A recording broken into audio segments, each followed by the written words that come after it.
Hello everyone, আমি প্রিয়া। তোমরা সবাই কেমন আছো? আশা করি তোমরা সবাই ভালো আছো, আমিও ভালো আছি। তোমাদের সাথে একটা জিনিস শেয়ার করবো বলে চলে আসলাম। তো যাই হোক, তোমাদের সাথে আগে শেয়ারটা করে নিই। আমি তোমাদের সাথে ছোট ছোট ব্লগে শেয়ার অলরেডি করেছি যে আমি একটা শাড়ি করছি, আর সেটা অল্প অল্প কিছু কিছু যতটুকু জায়গা হয়েছে ততটুকু জায়গা তোমাদের সাথে শেয়ার করেছি। তা আমি ভাবলাম শাড়িটা তো ওইভাবে দেখানো যায় না, যেমন কুর্তি বা জামা বা পাঞ্জাবি খুব সহজে দেখানো যায় যে কতটুকু করা হয়েছে, শাড়িটা না ওইভাবে বোঝানো যায় না। আর কমপ্লিট যেহেতু হয়নি, আমি কোনোভাবেই সেটা করতে পারছি না, কিন্তু আমি ভাবলাম যে তোমাদের সাথে একটু শেয়ার করি, কারণ তাহলে আমার একটু ভালো লাগবে। তো এক শাড়ির নিচের পার্টটা কমপ্লিট এবং উপরে যে কোমর পর্যন্ত হবে আঁচলের সাইডটা, সেটাও আমার অলমোস্ট অনেকটাই কমপ্লিট। তোমাদের সাথে ততটুকুই শেয়ার করব, এবং কমপ্লিট হয়ে গেলে আমার ইচ্ছা আছে এই সপ্তাহতেই সেটা কমপ্লিট করবো এবং তোমাদের সাথে খুব তাড়াতাড়ি শেয়ার করবো, কারণ কাজের অনেক প্রেশার আছে। মাঝখানে শরীর ভালো না থাকার কারণে, মানে চোখে সমস্যার কারণে আমি অন্তত প্রায় 5-6 দিন কাজই করতে পারিনি। না হলে আমার টার্গেট ছিল যে আমি এই উইকেই এটা শেষ করব। তো চলো, এখন ভালো আছি, কতটুকু হয়েছে সেটা শেয়ার করি। আমি জানি না কীভাবে তোমাদের বোঝাতে পারবো, কারণ এটা অনেক 5.5 মিটার একটা কাপড়। তো এই যে দেখো, এইটা তোমরা জানো যে আমি এক কালারের একটা থান কাপড় কিনে নিয়ে এসেছি তোমাদের সাথে, সেটা আমি আগেও শেয়ার করেছি। তো এই যে এইভাবে কাজটা করেছি, কলকার কাজ করেছি, সরু তুলিরই কাজ করেছি। তবে সরু তুলির কাজ করলেও আমি সরু করিনি, একটু মোটা করেছি যাতে বোঝা যায়।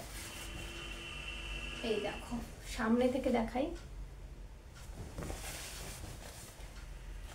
আমি মাপ নেওয়ার জন্য শাড়িটা একটু পেঁচিয়ে দেখছিলাম, কারণ কোমর থেকে আঁচলটা ঠিক কতটুকু যাবে, কারণ কুচির ওই জায়গাটা দরকার নেই। তো তখন না আমি জাস্ট মাপ নেওয়ার জন্য যখন গায়ে দিয়ে দেখছিলাম, তখন আমি আয়নাতে দাঁড়িয়ে দেখছিলাম, তো ভীষণ ভালো লাগছিল।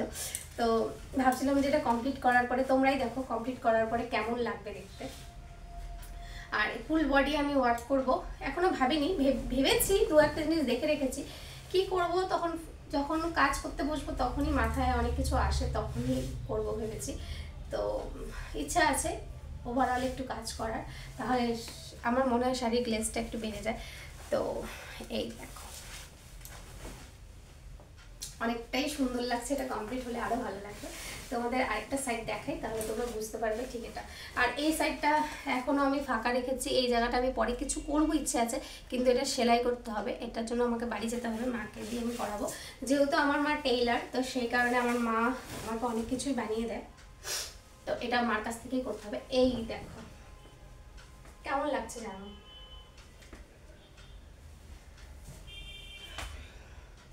এটা হলো আঁচল, এই জায়গাটা আমি একটা বড় কিছু করব, কলকা।